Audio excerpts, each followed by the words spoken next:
शरद पवारांनी आज अजित पवार गटाचे आमदार सुनील शेळके यांना थेट इशारा दिलाय। खरं तर शरद पवार अशा पद्धतीने कुणावरही वैयक्तिक भाष्य करत नाही, मात्र आज अचानक असं काय झालं की शरद पवार चिडले आणि त्यांनी असं भाष्य थेट त्या ठिकाणी केलेलं आहे। हे जाणून घेण्यासाठी आपल्यासोबत त्यांचेच नातू आणि आमदार रोहित दादा आहेत। दादा, आज असं काय झालं? खरं तर शरद पवार एवढे चिरले आणि त्यांनी थेट असं भाष्य केलं। कधी असं पवारांचं रूप तुम्ही कधी पाहिलं? पवार साहेब कुठल्या एका आमदाराबद्दल बोलले असं मला वाटत नाही, ते एका वृत्तीबद्दल बोललेत। महाराष्ट्रामध्ये आज जर बघितलं तर प्रत्येक ठिकाणी अशाच पद्धतीने धमकावलं जातं। आता हे जे सत्तेत असणारे मोठे मोठे नेते आहेत, सीएम पासून पर DCM पर्यंत, मंत्र्यांपर्यंत, तुम्ही जर बघितलं तर मोठ्या मोठ्या गुंडांबरोबर त्यांचे फोटो आहेत। गुंड रील काढतात, CPचं ऐकत नाहीत। आणि मग हे सगळं बघितल्यानंतर काही आमदार, काही पदाधिकारी हे स्वतःला खूप हुशार समजायला लागलेत आणि त्यांच्यामध्ये एक अहंकार आला आहे सत्तेत असल्यामुळे। आणि तोच अहंकार मावळमध्ये तिथे असणारे आमदार, आता माजी आमदारांना सुद्धा ते धमकवत असतील तर त्याच्यावरून समजून घ्या सामान्य लोकांचं काय। आणि मग अशा परिस्थितीमध्ये जेव्हा अन्याय होतो तेव्हा साहेब तिथं एखादं वक्तव्य करतातच आणि तो कार्यकर्त्याच्या बाजूचं वक्तव्य होतं आहे। राहिला प्रश्न सुनील शेळकेंचा, आता काय झालं आहे त्यांचं की त्यांचे जे विरोधात आहेत म्हणजे भेगडे, बाळा भेगडे यांना तिकीट मिळणार नाही असं सुनील शेळकेंना वाटतं। आणि अजून एक जो विरोधक होता त्याचा मर्डर झाला असं कळतं, त्यामुळे त्यांच्याकडे आता विरोधकच नाही राहिला। त्या वातावरणामध्ये त्यांना अहंकार आला आहे। आता नेत्यांनाच अहंकार आला असेल तर काही पदाधिकाऱ्यांनी येऊ शकतो, ते विसरतायत। मावळ ही भूमी फार पवित्र भूमी आहे, ती स्वाभिमानी माणसांची भूमी आहे आणि तिथं जर तुम्ही मोठ्या एखाद्या नेत्याला वयाली पण आणि विचाराने पण कर्तृत्वाने सुद्धा अशा खालच्या लेवलला जाऊन तुम्ही बोलणार असाल तर या अहंकाराला उत्तर तिथं असणारी स्वाभिमानी जनता देणार। दादा, तुम्हाला कुणी धमकी दिली का? आणि इतर कुठले तुमच्या पक्षातील कार्यकर्ते, पदाधिकारी तुमच्याकडे आले का अशी तक्रार घेऊन की आम्हाला समोरून धमकी येते? आता सोशल मीडियाच्या पण काही जे आमचे पदाधिकारी आहेत त्यांना सुद्धा पोलीस विदाऊट नोटीस उचलून घेऊन जातात। बऱ्याच लोकांवर आता जुन्या जे काही कलम होते ते आता उकरून काढले जातात। तसंच तुम्ही जर बारामती त्या परिसरामध्ये बघितलं तर काही असे सामान्य कुटुंबातले लोक आहेत जे पुरोगामी आणि पवारसाहेबांच्या विचाराबरोबर राहून तिथं ट्विट केलं, त्यांना नोकरीवरनं काढलेलं आहे। आणि फक्त हे बारामती मावळ या भागातच झाले असं नाही, पुणे शहरामध्ये सुद्धा झाले। प्रशांतदादा जगतापांवर सुद्धा अनेक प्रकारच्या कारवाई तिथं झालेल्या आहेत। तर हे सगळं बघता तर हे सगळीकडेच चालू आहे। एका अर्थाने धमकवत मी हे सांगतो तुम्हाला की जेव्हा एखादा मंत्री, त्यांच्याकडे प्रोटोकॉल असतो, त्यांच्याकडे पोलीस यंत्रणा असते आणि त्यांना माहीत असतं कोण गुंड, कुणी किती खून केलेत। आता खून केलेल्या गुंडाला तुम्ही जवळ आणता, फोटो काढता, हसता आणि रील बाहेर पाठवता, याच्यावरूनच तुम्ही संदेश देताय की लोकसभेला आणि विधानसभेला लोकांवर विश्वास नसल्यामुळे गुंडांचा वापर हा केला जाईल। शरद पवारांनी हे वक्तव्य केल्यानंतर आता सुनील शेळके आमदार असं म्हणतात की मी असं कुणालाही दमदाटी केलेली नाही। जर शरद पवारांकडे पुरावा असेल तर त्यांनी दाखवावा, अन्यथा मी राज्यभर फिरून शरद पवार खोटं बोलतात असं जाऊन प्रचार करेल। हा त्यांचा अहंकार आहे, सुनील शेळकेंचा अहंकार आहे। ते अशा पद्धतीने चॅलेंज कसे करू शकतात? हा जो अहंकार आहे ना, हाच खरं तर तिथं असताना लोकांना पटणार नाही। ठीक आहे, त्यांना असं वाटतं ते खूप मोठे नेते झालेत, तो त्यांचा तिथं विषय आहे। पण आता सुनील शेळकेंच्या बाबतीत बोलायचं झालं तर ते आधी भाजपबरोबर, आता मध्ये पवार साहेबांबरोबर, आता दादांबरोबर आहेत आणि आता उद्या जाऊन एक 12 लोकांची यादी आहे, त्याचं प्रतिनिधित्व मराठवाड्याचे एक नेते करतात अजितदादांचे, जे म्हणतात की आम्हाला बाबा घड्याळावर नाही लढायचं विधानसभा, आम्हाला भाजपच्या चिन्हावर तिथे लढायचे आहेत। आणि एक 22-23 लोकांची यादी अशी पण आहे, यादी नाही आहे पण त्यांची जे काही संपर्क असेल, चर्चा असेल की त्यांना परत साहेबांकडे जायचं, कारण लोकच म्हणतात की साहेबांकडे आपण गेलं पाहिजे। तर सुनील शेळके जे आहेत, असे लोक आहेत तुमच्या संपर्कात? सुनील शेळके जे आहेत ते 22च्या यादीत येत नाहीत, ते 12च्या यादीत येतात, कारण की त्यांना भाजपबरोबर जायचं आहे। त्यामुळे ही जी काही भाषा आहे, हा जो अहंकार आहे, तो सत्तेमुळे पण आहे आणि भाजपची वृत्ती आणि प्रवृत्ती सुद्धा त्यांच्या मनामध्ये दिसते। सुनील शेळके तुमच्यावर देखील टीका करतात। त्यांचं असं म्हणणं आहे की अजितदादांची जागा घेऊ पाहतायत रोहित दादा, त्या पद्धतीने त्या स्टाईलने ते आता वागतायत। एवढंच काय तर अजितदादा भाजपसोबत जाण्याआधीच रोहित दादांचा प्रयत्न होता की भाजपसोबत आपल्याला जायला हवं।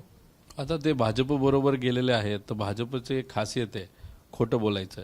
आता ती सवय थोडी लागणार ना भाजपला, मांडीला मांडी लावलं आणि ते पूर्वी तर भाजपबरोबर राहिलेत, त्यामुळे राजकीय पतंग उडवणं, हवेत गोळ्या मारणं हे जरा राजकीय भाजपच्या नेत्यांना जमतं.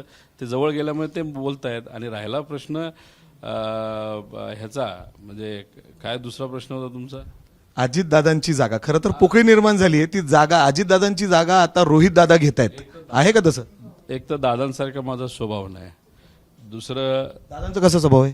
दादाचं तुम्हाला सगळ्यांना माहिती आहे की बोलताना ते असं काय बोलतात की पुढचा घाबरला तरी पाहिजे, नाही तर जवळसुद्धा नाही आला पाहिजे. ती त्यांची स्टाईल आहे. आमची फार वेगळी स्टाईल आहे.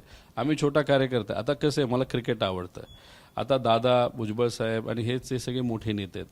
ते एक ओपनिंगला जायचे, दुसरे वन डाऊन जायचे, वळसे पाटील साहेब आणि बाकी सगळे असायचे. आम्ही कुठंतरी 9व्या नंबरला जायचो. आता हे पहिले 8 लोक जर पळून दुसऱ्या पक्षात गेले असतील, नाही तर दुसऱ्या टीममध्ये गेले असतील, आणि आम्ही जर ऑटोमॅटिकली आम्ही काय न करता आम्ही तिथंच आहोत, आम्ही वर सरकलो असेल, आता बॅट तर हातात दिली, खेळावं तर लागेल, आम्ही तिथं खेळतोय. आणि मी स्वतःला कधी दादांची जागा तर घेतलीच ना तुम्ही? कम्पेअर कुठं केलं? मी एकच आहे की जागा तिथं जी आहे तिथं पार्टीसाठी, विचारासाठी लढावं लागतं. आणि राहिला प्रश्न, मी कधी असं बोललो नाही दादांची जागा घ्यायची, पण हे जे नेते आहेत सगळे, नाहीतर हे नवीन आमदार आहेत, तेच म्हणतात दादांची जागा, दादांची जागा. मग मलाच ते त्या लेवलला आणून ठेवतात. दादा बघ, तुम्ही सुनील शेळकेला काय उत्तर द्याल या सगळ्या नंतर? आता ते कशाला उत्तर देऊन वेळ कशाला घालवायचे? आता ज्या व्यक्तीला कार्यकर्ते घाबरले, त्यांना दमदाटी होतीये म्हणून त्यांनी पवारांकडे तक्रार केली असेल ना? अहो, मावळला काय कमी समजलंय का? मावळची जनता काय साधी आहे का? जनता इतकी हुशार आहे. आणि त्याच्याचबरोबर तिथले कार्यकर्ते, ठीक आहे, ते सुनील शेळकेंचे असतील पण नसतील पण, त्यांना अशा प्रकारे एका मोठ्या नेत्याचा अवमान केलेला आवडत नाही. स्वाभिमानी लोक आहेत. त्यामुळे कितीही त्यांनी दमदाटी केली तरी उत्तर योग्यच लोक सुनील शेळकेंना देतील. दादा, त्याचबरोबर तुम्ही वळसे पाटलांचं नाव घेतलं. परवा दिवशी शिरूर लोकसभा मतदारसंघात सभा झाली दादांची. त्या सभेमध्ये काही वेगळं चित्र दिसलं. खरं तर दादा किंवा वळसे पाटील जेव्हा भाषणासाठी थांबले तर खालून कार्यकर्ते शरद पवारांच्या नावाने घोषणा देत होते. आता तिथली लोक पण हुशार आहेत. आणि तुम्ही जर बघितलं तर आता तिथं काही नेते बोलत होते, ते बोलत असताना पवार साहेबांचं नाव पण काही लोकांनी घेतलं. भाषण करत असताना ते वळसे पाटील साहेबांच्या बाजूली बोलत होते, दादांच्या बाजूली बोलत होते का विरोधात बोलत होते हे सुद्धा तिथं कळत नव्हतं. त्यामुळे तिथली जी भाषणं आहेत फार मजेदार भाषणं झाली. आणि त्याच्यावरनं काय आहे की थोडंसं वळसे पाटील साहेबांनी कोणावर इतर लोकांना टीका नाही केली, पण काही नवीन आमदार, नवीन जे पदाधिकारी आहेत त्यांच्या खांद्यावर बंदूक ठेवून बऱ्याच बंदूक आणि गोळ्या झाडल्यात. त्याला उत्तर आम्ही परत जाऊन तिथं देणार आहोत. आम्ही न घाबरणारे लोक आहोत. जे काय सत्य आहे ते लोकांसमोर तिथं आणू आणि तिथली जनता जे काय ते समोरासमोर तिथं करतील. आणि त्यामुळेच तर आता चर्चा अशी सुरू झाली की कदाचित वळसे पाटील साहेब स्वतः उभं राहायला इच्छुक नाही, त्यांच्या कुटुंबातून कोणतरी पुढं आणलं जाईल. दादा, तुम्ही सांगितलं की काही लोक, काही आमदार पण पुन्हा एकदा येऊ इच्छित आहेत शरद पवारांच्या गटामध्ये. असे किती लोक आहेत तुमच्या काही संपर्कात आहेत, साहेबांच्या काही संपर्कात आहेत का? कारण आता तिकीट वाटपासाठी देखील बैठका किंबहुना जागा वाटपासाठी देखील चर्चा सुरू झाली. एक तर आम्ही काही कुठल्या कागदावर सह्या घेत नाही, त्यानंतर कॉन्ट्रॅक्ट करत नाही. पण ज्या पद्धतीने आमच्याशी आमदार बोलतात, साहेबांना काही लोक कशी भेटली, कुठं भेटली, त्याच्याचबरोबर काही लोक पोस्टरवर साहेबांचा फोटो कसा लावतात, आणि त्याच्याचबरोबर साहेबांच्या विरोधात बरेच आमदार वक्तव्य तिथे करत नाहीत. आणि बरेच आमदार जे ॲक्टिव्ह होते आता ते शांत झालेले आहेत. आणि बरंच तुम्ही येत्या का लोकसभेमध्ये सुद्धा आता शेवटी कसं आहे, एका स्टाईलमध्ये गेलेत BJP बरोबर की आम्हाला 15 सीट मिळतील. 3 सीटवर जेव्हा त्यांना लोकसभेला थांबावं लागेल तर आमदारांना आमदार काय साधा असतो का? आमदारांना अंदाज येईल, अरे विधानसभेला 90 बोलतात आज दादा आणि एकनाथ शिंदे साहेब, 20-20वर आली तर सगळ्यांना संधी मिळणार नाही, त्यापेक्षा आत्ताच निर्णय घ्या. हे तुम्हाला बघा आता जाणवायला लागेल. तर आज ज्या पद्धतीने खरं तर शरद पवार गटातील पदाधिकारी किंवा कार्यकर्त्यांना दमदाटी दिली जाते, आज त्याला उत्तर शरद पवारांनी दिलेलं आहे. एवढंच काय तर याला पाहता बरेच आमदार जे अजितदादांसोबत आहेत ते पुन्हा एकदा शरद पवार गटात येऊ इच्छितात अशी काही यादी आहे. योग्य वेळी ते येतील. काही लोक भेटून सुद्धा गेली आहेत अशा पद्धतीनं रोहित दादांचं या ठिकाणी म्हणणं आहे. Cameraman Amol Gawale, Miki Ghai, ABP Majha, Pune. ABP माझा, उघडा डोळे बघा नीट.